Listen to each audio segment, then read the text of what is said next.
I'm Sorcha O'Carroll. I'm one of the 2 senior directors in the mergers team at the Competition and Markets Authority. It was a pleasure this afternoon to participate in a panel discussing the experience in the CMA and in the UK since EU exit, so essentially the last 18 months.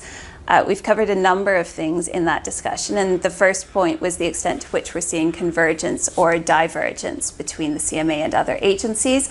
And I think the key takeaway there is actually that there is a huge amount of convergence, both in terms of process and in terms of substance, when you look at what's happening in merger control. Unsurprisingly, there is a small amount of divergence, given that we have different agencies applying somewhat different tests and conducting independent investigations.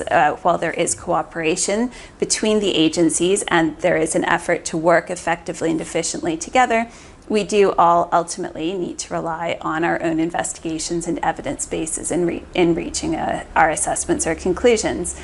And I think one of the other key topics that the panel talked about today was behavioral remedies. And clearly, there are different views from people in different positions in private practice and companies and agencies.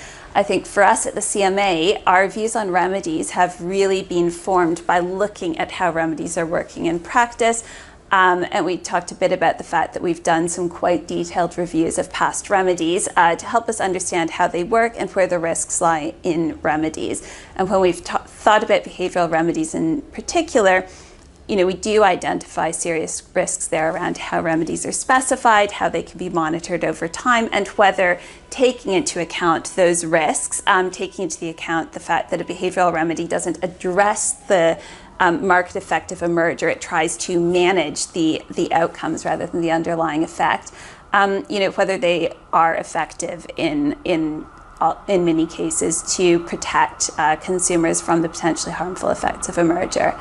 And then we had a brief discussion about the recent introduction of the NSI Act in the UK, which obviously is less of a CMA area because that is a review that happens in parallel to CMA merger review, although clearly there could be some coordination on timelines and so forth. So, I was very happy to participate with the other panelists this afternoon. It was a very interesting discussion.